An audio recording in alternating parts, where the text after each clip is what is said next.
Good morning, everybody. Welcome.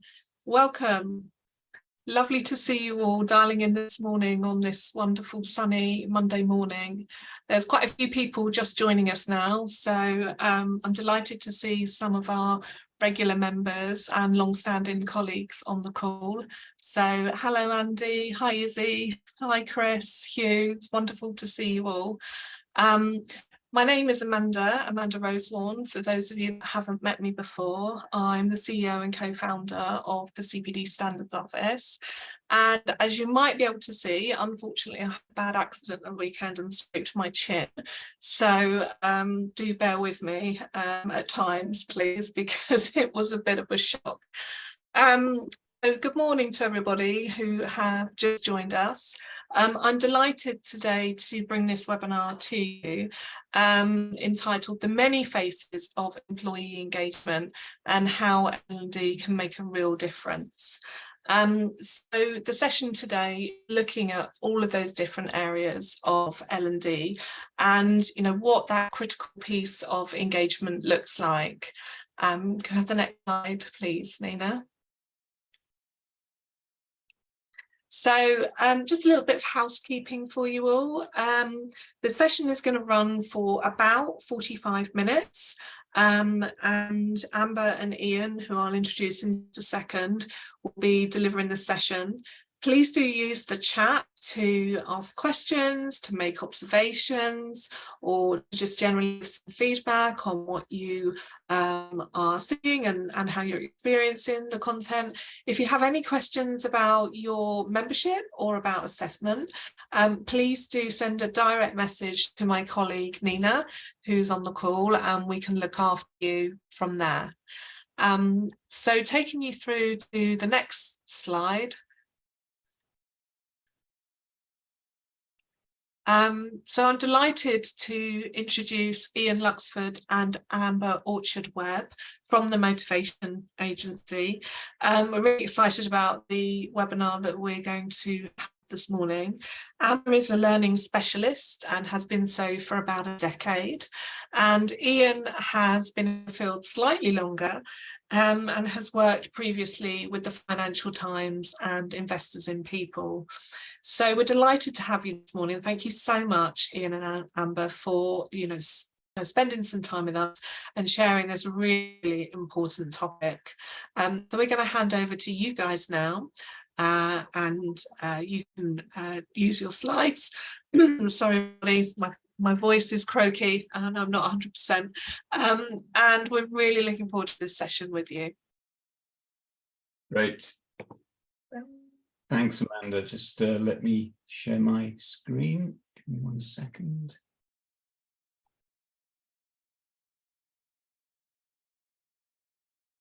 Okay, is that sharing?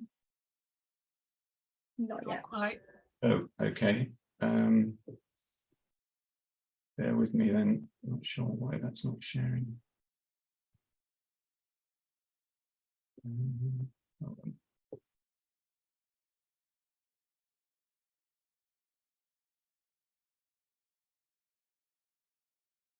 Should be sharing now.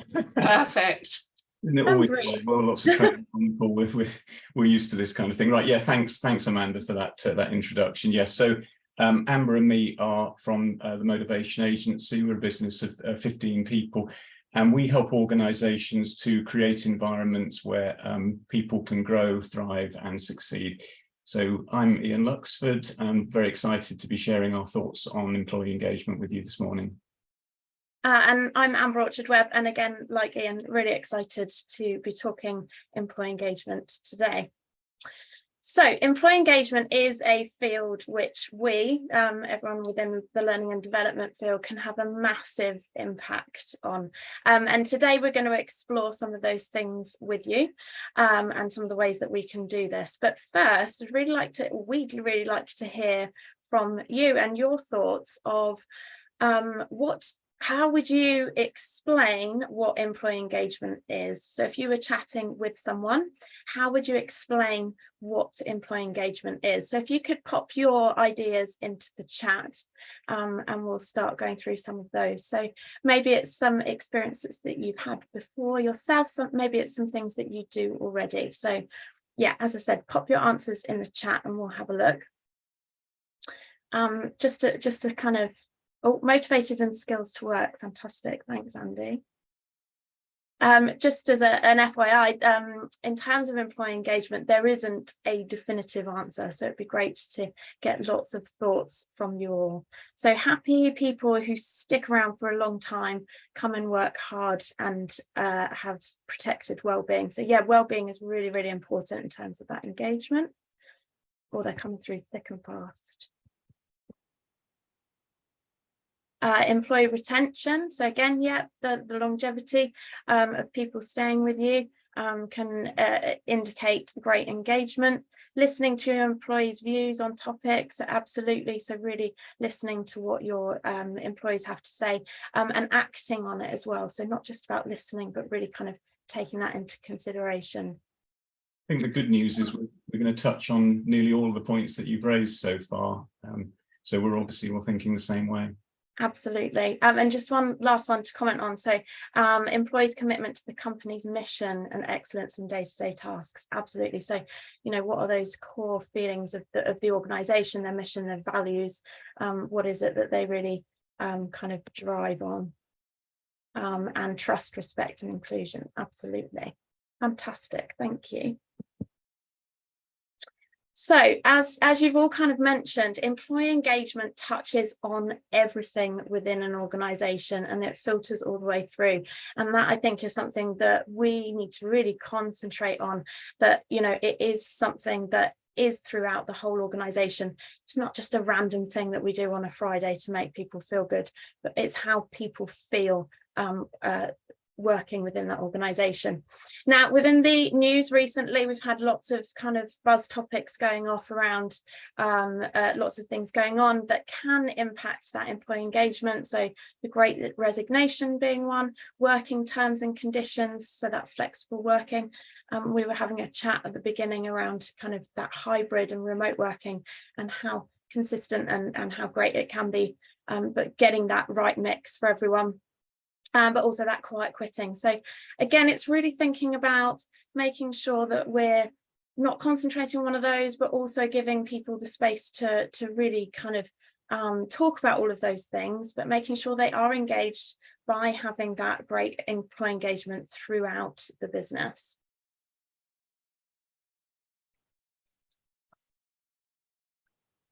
So employee engagement is really about that relationship that we've kind of already commented on, that employees have both within their teams, with their employer, with the whole organisation. So it does filter throughout. And there is a huge evidence base out there around the business success of organisations with highly engaged workforces. So organisations in the top quartile of employee engagement, so the ones with the most engaged people, outperform those in the bottom quartile on things like revenue growth, profitability, innovation, customer experience, and many, many other metrics. I won't go through all of those that are on the screen because you can read those, but highly engaged teams really do have a positive impact on organisation success. Now, Gallup has very recently reported that employee engagement levels across the world, across the globe, are in fact at an all-time high. So a moment of celebration, I'm sure, but we do need to think about those statistics in a little bit more detail, because that record high is just 23%. So we've still got a massive opportunity with that 77% of that global workforce that isn't engaged. Another thing to think about on that is that stress levels at work are at an all-time high. So although we may have that 23% that are really, really engaged, actually, how are they feeling? Because, you know, they're bought into the organisation, they're engaged, they're very willing to kind of do what the organisation wants and thrive within that organisation, but those stress levels are really, really high. So how can we protect those people at the same time? Now, our employees are going to have a really, really fantastic impact, or our engaged employees are going to have a really positive impact on our customers. Now, customer experience, if we flip back to that for a second, customer experience and customer engagement, lots of organizations know what they're doing. They know how to do it. It's been conversations that have been going on for a long, long time in terms of how we achieve great customer experience and engagement. What we now need to focus on is employee engagement, to ensure that our employees are engaged, or engaged employees are going to have a more positive impact on those customer experiences than disengaged employees. So it's about making sure that we really focus on the employee as well, and giving them exactly what they need to thrive. So I'm going to ask, put it out to everyone on joining us today, again, is thinking from a learning and development perspective, what is it that we can do? What actions can we take to really impact that employee engagement? So what actual physical things can we do to really look after our teams and drive their engagement?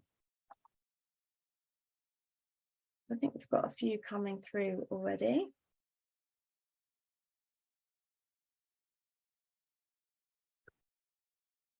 So Alex has said, if you take care of your employees, then you can take care of your customers in turn. Absolutely. So your employees are the ones that will look after your customers. So looking after them, feeding their engagement will then feed into your customer engagement. So as learning and development professionals, we do have a massive opportunity to contribute to this engagement. And the reason for this is that learning and development does impact in lots and lots of places where it really matters throughout that employee life cycle. And Ian's going to talk through some of those, but I'm just wondering if anyone else has got any thoughts in terms of those, what we can do as learning and development professionals to impact employee engagement. So Chantal has said, ensure employees have the tools and skills to be able to deliver customer experience. Absolutely, skills and tools. We all need the things to actually help us. Yeah, and Andy's point about developing and growing careers, I think that's absolutely fundamental, and it's probably a good starting point actually in terms of things that or how one of the many ways that learning and development feeds into employee engagement. So, I mean, you probably come across, if not this particular stat, one's very, very like it. So this was Udemy, who are provider in this particular space, and their survey shows that 80% of employees said that having the right learning and development opportunities help them to feel more engaged at work, and this is supported by numerous other studies. There's one I particularly like, the Future of Work survey, which is done by Korn Ferry. They look at it through engagement at work through a number of different angles. And to Andy's point, career opportunities and just having the opportunity to feel that you have the opportunity to be developed in your work and your career. It's a similar kind of percentage to the one that you see here. What people are saying is this is part of my my decision to stay at this organisation. One or two of you mentioned retention right at the start. Part of the decision to stay, and a big part is the fact that people feel developed. So as providers of learning and development, this is, I think, a great start. The evidence is that if the opportunities are there, the organisation is more competitive in the war for talent.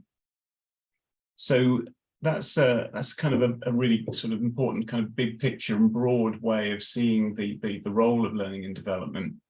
What we thought we'd do is from a sort of practical point of view, we would have a look at the relationship between learning and development and employee engagement through a couple of different lenses to sort of try and tease out some of the characteristics of learning and the things that we can do in our learning as learning providers to help people be more engaged. So you may have come across this one before, and there are many views of what enables employee engagement. Again, there's quite a lot of similarity when you compare notes between the different surveys, the different reports. We like this one because it comes from the Engage for Success movement, and so they've been around since about 2009. They started with what is known as the McLeod report, and Nita Clark and David McLeod put this survey this piece of research together for the government, which is basically looking at the state of employee engagement and what contributed to engagement, what engagement looked like, and some of the stats that we were looking at earlier were or versions of them were quoted in that report. They came up with what they called the 4 enablers, and essentially what they were saying is these are characteristics of organizations that have highly engaged people. And the first one, I mean, I think what's kind of nice is that in the chat earlier, you have touched on pretty much all of these points. So again, we're obviously thinking the same way. The strategic narrative is all about people knowing where the organization is going, what the story of the organization is, what the purpose of the organization is, and feeling part of that purpose. So I may understand my role, I may understand what it is I've got to deliver. Do I know where I fit into the bigger picture? We know that when people, for example, are made redundant, they lose their jobs. One of the really big emotional impacts on that is feeling they've lost their temporarily, but they have lost, their purpose. They were here to do something that made a difference, and that was taken away from them. So conversely, the really positive side is if they have got a purpose, if they feel that they understand where they fit in, how they help the organization to achieve what it's there to achieve, naturally that makes for good engagement. And some organizations are brilliant at the way that they engage people through the strategic narrative. I'm going to come back to engaging managers, so I actually think it's in many ways the most important. Organization integrity is very simply about the organization behaving in the way that it says it behaves. So if there are values on the wall, those are the values that come through in day-to-day behaviors, obviously from the leaders, but sort of flowing down through the leadership to everyone else. So the organization is consistent and has integrity. Employee voice, of course, is about the organization actively listening to its people. It's one of the reasons that organizations have a handle on engagement is usually because they do some kind of pulse survey or engagement survey, and they may buy into external studies like Great Places to Work. But the important thing about employee voice is, of course, as I'm sure we all know, it isn't just about doing a survey. You can give employees voice without doing a survey. It's about there being a meaningful dialogue between the organization and its people, so the organization understands how the people feel, but also is very receptive to them giving feedback and telling it like it is, and suggesting improvements and so on.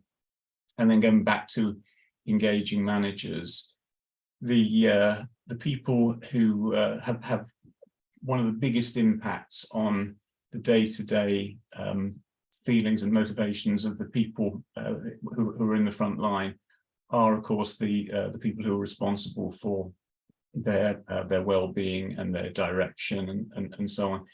Managers have a massive impact. They say, and I'm sure I've heard this, that when people leave a job, they don't leave a job, they don't leave an organization, they leave a manager. I don't think that's entirely true. I myself resigned from jobs where I was very sorry to be leaving my line manager.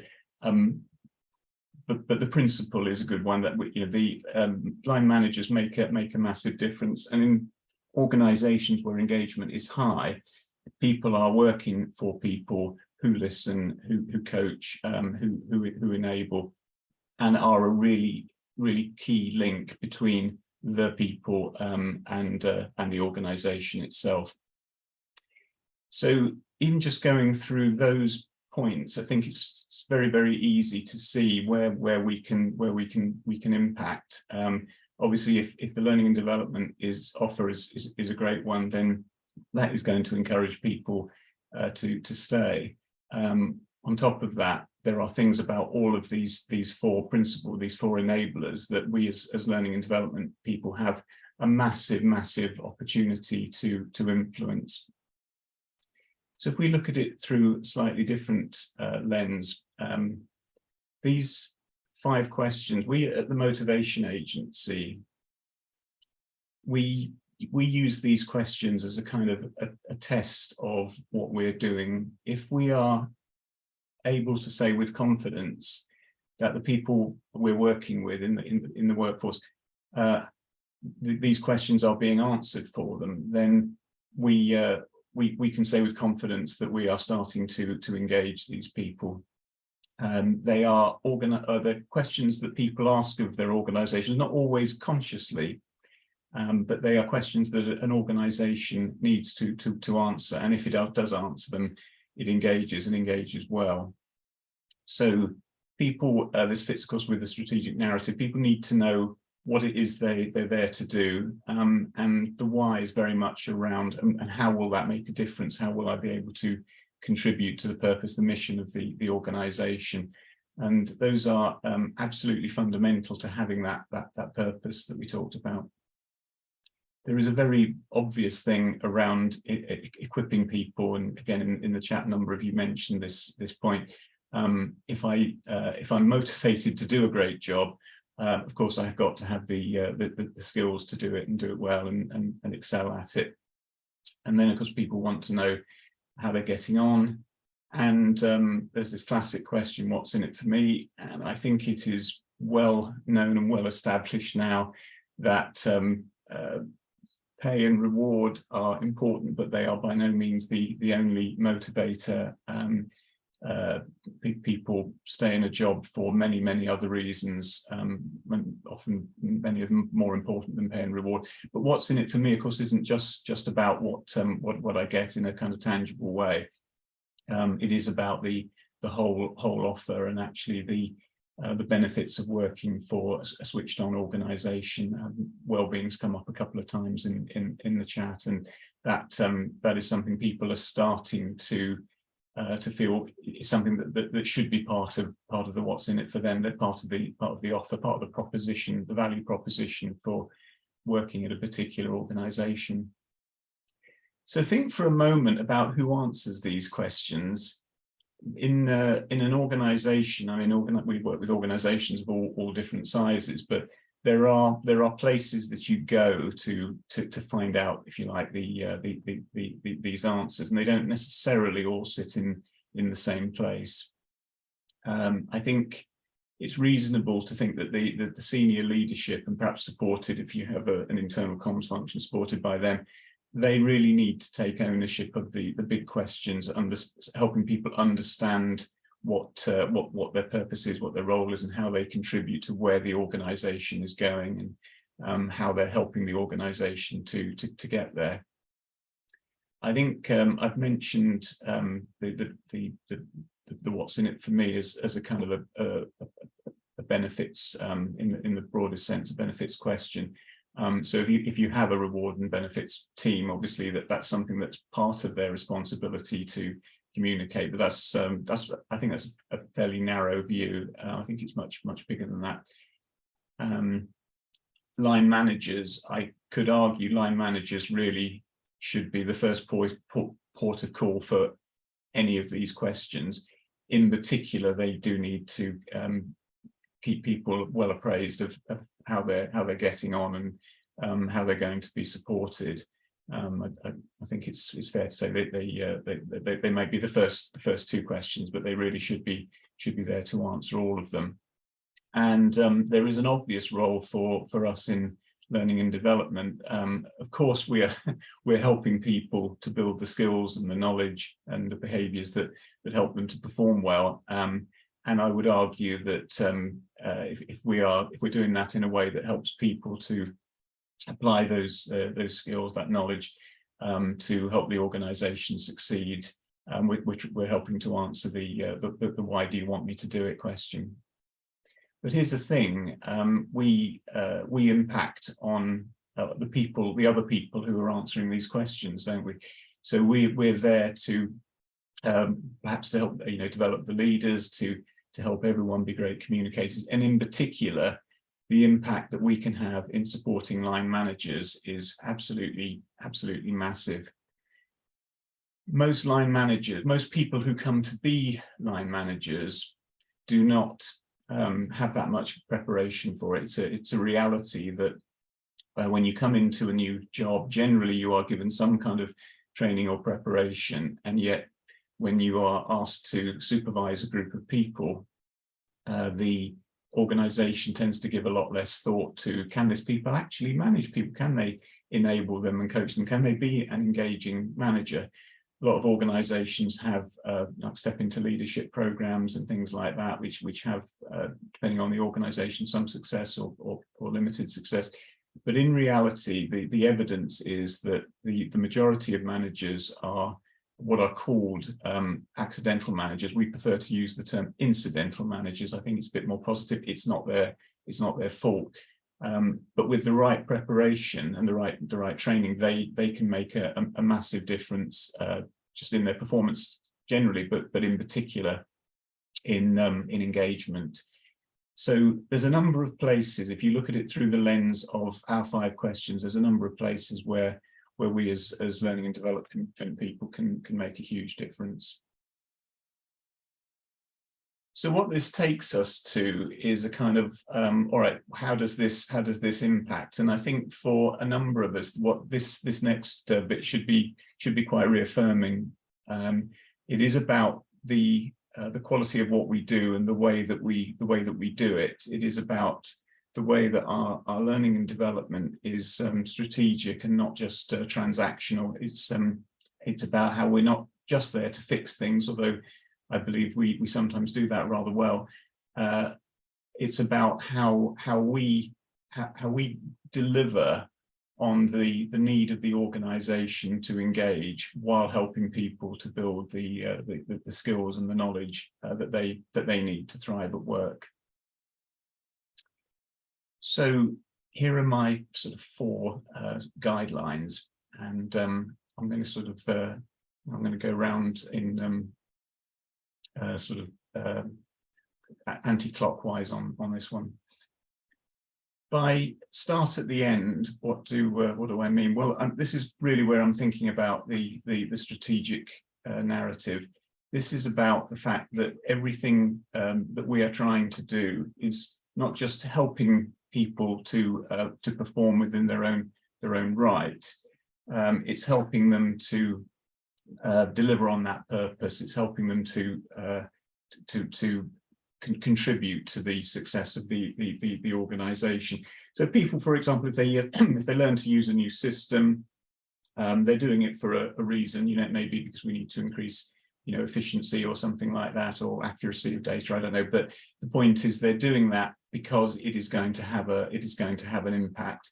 And when organizations make changes, they need to enable their people to be ready for those changes and to have appropriate skills in perhaps a new environment. People have to be close to why they're doing what they're doing, and there's a technique that we use a lot within the motivation agency that some of you I'm sure will have come across called change maps. So we did some work for a pharmaceutical company some years ago where they had a particularly big shift needed to a new product, a new style of product that had to be taken to market, and they needed their workforce to understand the importance of this product and why they were marketing in a different way, and why they were going to be expected to work in a different way. So the change map process takes people through the thinking and gets them to understand the environment that they're in, and the best way through it, and the best solution. So the people are effectively teaching themselves the strategy, and by the end they've drawn their map, and the map is kind of saying this is what we need to do. Actually, what they're doing is they're playing the strategy back to the organization, rather than the organization presenting the strategy to them. So it's highly developmental for people, and it's also much more engaging than just being told, hey everyone, this is what we've got to do. So that's starting at the end, having the purpose and the mission at the heart of what you're doing. Enable the enablers. Well, I've talked a lot about aligned managers, and I could talk a lot more about it. I think they are, if an organization could just get that layer of management that sits between the top leaders and the front line, just all consistently performing really well as leaders, as motivators, as engagers and communicators, the impact on that would be massive. And we as a learning and development people can do a huge amount to equip these people to engage and enable. There's a number of things that we do as the motivation agency, because we're on a bit of a mission to support that particular group. It's a huge group of people in the workforce, and we want them to succeed, because if they succeed, the people who work with them will succeed. One example of our work, which I'm very happy to share more information about if anyone's interested, is a tool called Continue and Begin, which is it's been around for quite a while.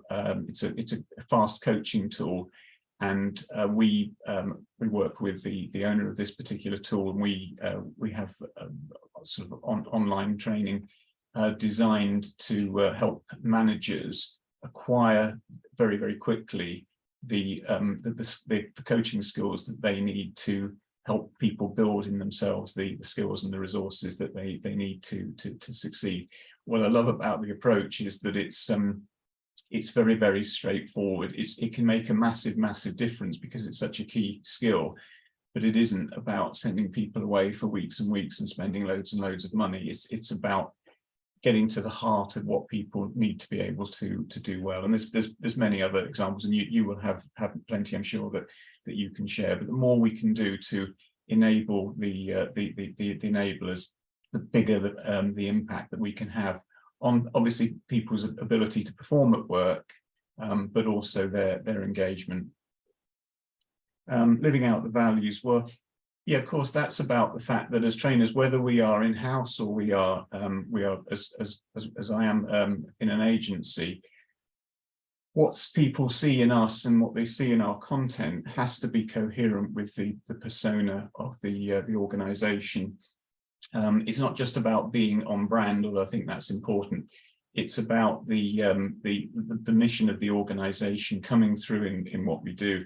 And for example, if we're in a very customer-centric organization, then of course we need our learners to feel that they are valued customers in terms of the learning experience they have, whether it's online, virtual, or in a classroom or experiential event. We need the persona of the organization to come through in what we do. And there's a piece of work that Amber and I have been involved in some time now. It's a blended learning experience around customer motivations and helping people get really close to their customers. We do it for a builders merchants firm working with people who design really exciting kitchens for people, and they're absolutely brilliant at what they do. And in the delivery that we provide for this organization, we are there to give them a people-centric experience, which is equivalent to the customer-centric experience that they deliver. And it's about understanding customer motivations. So our role is to get close to the motivations of the learners, and to work with them to exemplify what the organisation is asking them to do. Even down to the fact that they're a very social media centric organisation, and we need to bring that into the learning experience so that it's absolutely coherent with the personality of the organisation they're working for. And then finally, building sticks of rock. Well, what do I mean by that? So the stick of rock is a piece of confectionery associated with seaside towns here in the UK.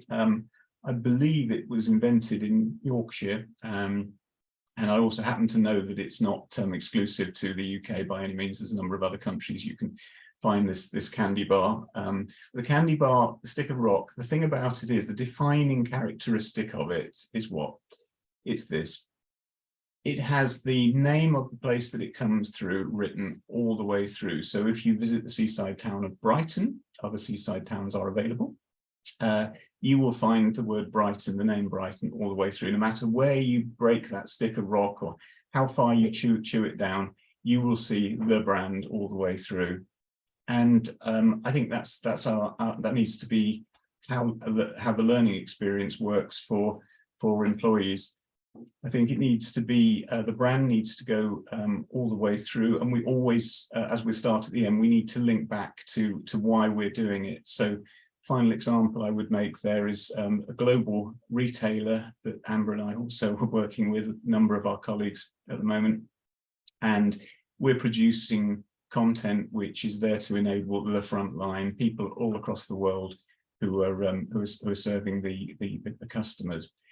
And it covers all sorts of different areas: operational, data, obviously selling and customer experience, and so on and so on. But this organisation has some big goals that it calls its global ambitions, and everything that we are doing links back to at least one, if not all, of those five ambitions. In many cases, quite explicitly. Because the achievement of those ambitions obviously is what the organisation is there to do, and everyone can be a part of it. So the learning experience isn't just about having the skills to play a part, but also the engagement to see how individuals across the world can make a difference. And it's just around, these principles are really just about the design and the delivery of what we do. The beauty of it is that if we do it well, we don't only support the development of individuals and have some very, very able individuals, we also have very, very highly engaged people, because we're bringing the enablers of engagement to life through our L&D. I think you could probably find a million more examples than the ones that I've got here, but that's our view, and that's the lenses that we wanted to look at engagement through today. So we'll pause there in case anyone has any questions.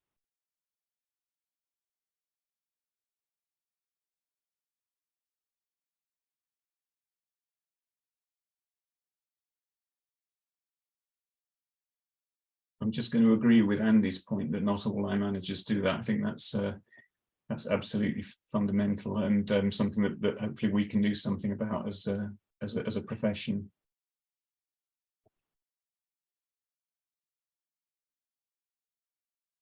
Hi Ian, I love your comment about building a stick of rock. It's a lovely analogy. I've sort of got a question for you on that. What are the best ways that organisations can go about doing that from an L&D perspective? Because it's a great concept, you know, and you snap the rock, you can see the name all the way through. But what would be your advice for sort of implementation for that? So I think it's a really good question, Amanda. I think an important principle is that as learning and development people, we need to be really, really, immersed in what the organisation is there to do, and we need to be it needs to be understood that we're not just there to fix people's skills. We need to be very, very close to the mission. We need to understand it well, and be able to build it into everything that we do. I mean, I'm sure I'm not the only person on this call who's had the debate with higher ups in organizations about whether learning is a strategic activity or a tactical activity. I mean, sometimes tactical stuff, but the reality is, if it isn't part of your, if you don't have a clear strategy for how you upskill or you skill and enable people, and it isn't linked very, very closely to your business strategy, what are you doing? So I think, you know, that's probably the starting point. I don't know if that's helpful. Yeah, absolutely. And sort of linking it back to our community, which are not only L&D specialists, but also independent trainers, coaches, and training companies as well.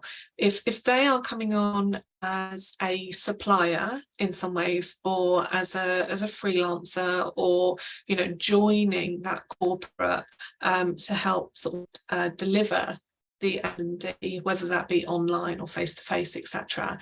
How do you then extend that stick of rock through that supplier route and that community that is sort of keying into the organisation in terms of deliverables, if that makes sense? Yeah, it does. Yeah, and obviously we identify with that because that is us. You know, we are a close partner to lots of organisations, yeah, we have to do this in a number of different environments. I think it's a two-way process, Amanda. I think the organisation obviously needs to engage us and treat us as partners. I mean, we're fortunate in that. So the example I made with the global retailer, they go out of their way to make sure we understand their strategy. They do a lot of work involving us and informing us and making sure we're on the right conferences and things like that. I think it is very, very important. There's another example I would make. We have a delivery contract with the Ford Motor Company, where I periodically and a colleague are delivering courses at their academy, you know, I think they would not have us doing that if they didn't feel we were, you know, kind of at least on brand. But they rightly expect us to invest a bit in you know, on our side in getting close to them. So it's very, very two-way. But I think it can be as seamless if you're an external provider as if you're internal, if you're approaching it the right way and you have that partnership. That's really interesting. So would you recommend then that if, you know, as an independent or as an agency or as a network of freelance trainers, that when you're in sort of negotiation, as it were, to become a learning partner, that you as the independent or as the external actually ask and try and understand proactively what their strategy is and how, you know, your piece of the puzzle, if you like, is fitting in. I'm just wondering, just sort of asking on behalf, I suppose, of our community, of what better questions can we ask a large organisation if we are delivering part of it, to make sure that we align with those values. Does that make sense? Yeah, it does. Yeah, I mean, obviously, being able to show that we can add value for them is important, and I guess so. You know, one of the I think definitely we need to invest in trying to understand them. And you know, one of the things that I try to do a lot of is to, when I meet people for the first time, is to try and play back to them my understanding of where they're going. In my own words, so that, you know, I can confirm that understanding or have it, you know, brought up to date or you know, refined, but also you know, to demonstrate that interest. I'd quite like to bring Amber back in here, actually, because I think this is something you've probably got a view on, in terms of, you know, our experiences with, particularly recently, with clients. Yeah, I think, thanks, Ian. I think it's really, you know, in order for you to really live out their values, you've got to kind of be joined up a little bit and agree with it. I think it would be really hard to go in somewhere and say deliver some training or work with them where actually that didn't align and it didn't kind of connect. So I think, yeah, you've kind of really got to stay true to who you are as a business or as an individual, and kind of say, does that link, does it work cohesively? And really get to know them and yeah, be be on par with them, 100%. Yeah, so you're asking in a very proactive, explicit way, what are the company values, what is, not the terminology, what is that stick of rock, and how do I, or how will our organisation play a part in that? Yeah, and how can we deliver that to make sure that actually it is fully aligned, and that you are giving the same message as they would be through other communications. Absolutely. I see. And just one slightly technical question, I suppose, in terms of learning delivery and design. Would you recommend, I mean, we're having quite a big conversation at the moment about learning objectives and about having those objectives or outcomes, as some people use the term, at the front of an online or face-to-face delivery piece. And obviously they are important statements to make so that, you know, delegate learners understand what it is they're you know, the educational experience that they're about to be taken through. Once you've had that conversation, do you as an organisation then tailor those learning objectives for your main course, for that content, to the client? So there's a sort of slightly technical link back to their overall vision and their values and their proposition for their employees. Oh, definitely, yeah. I mean, the example that I was making with the global retailer, our starting point is always for every piece of content, and we produce multiple pieces of content for that client.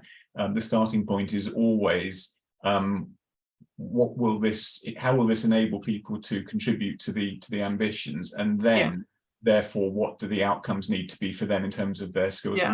Always work back from that and try and demonstrate it. I mean, I think the sort of the setting of learning objectives or outcomes or whatever is one of those areas which is, in my opinion, a little bit broken, because we've been doing it in this field for many years, and it's, for many of us, you know, it's a kind of habit, and you tend to see the same, you know, approach kind of replicated, and there are lots of debates about, you know, how you should do it and that kind of thing. I really, you know, I've always thought that the best learning design tool in the world is that, or you probably can't see it, can you? Well, anyway, it's a blank sheet of paper. You know, the point is, what we need to be doing is thinking from the top, you know, from starting at the end, and setting up meaningful outcomes, and then working back from that, and doing that, you know, in partnership. Yeah, it's a really interesting point you pick up there, because certainly some of the areas and, you know, conversations we've been having is don't assume the learning objectives. It's really, I think, easy as a provider to sort of list those objectives down first and then create the content, and then that almost becomes, you know, set in stone and inflexible to the client's needs. It's better to produce the objectives and the outcomes with them, and then, as you say, take it back to your content and create the jigsaw puzzle appropriately. Definitely agree. Okay, does anybody have any further questions for Amber and Ian? It's a fascinating discussion. No? I do have a comment more so than a question. I absolutely love that concept, and I love what you are doing and how you're going about it. And I think one of the things that was kind of mentioned during the presentation was the fact that learning has to be embedded in people's development at work. I have seen that in the past quite a lot, where companies would allow employees to enhance their skills, but then there wouldn't be a place in the processes of the company for those new skills to be implemented. And this creates quite a disparity, quite a cognitive dissonance in people's minds. So I love the fact that you have actually paid attention to that element as well. You know, I think it's important. It's, you know, it isn't a side activity, as we all know as practitioners. It can make a difference, so it needs to be part of the overall strategy. Definitely, it's not happening in isolation, or it shouldn't, should it? Yeah, thank you for that. Okay, wonderful. Well, thank you ever so much, Amber and Ian. Really interesting discussion, so pertinent to the overall landscape at the moment for L&D. So it's been an absolute pleasure to have you present and have this discussion. As we mentioned earlier, the recording will be available to everybody that attended, circulated accordingly. And if you have any questions or queries, Ian and Amber, I'm assuming the community can reach out to you directly. We'd be delighted to hear from you. Yeah. So is the best way to do that through these email addresses here, or to pin you down on LinkedIn, or both? Do both. We'd love to link in with you if we're not already, and also feel free to reach out by email. Wonderful. Okay. Well, I'm sure the team and everybody that's joined us today will thank you again for a wonderful session. And to everybody else, we look forward to seeing you on another CPD Standards webinar soon. Well, thank you. Thanks, everybody. Bye-bye. Bye. Bye-bye.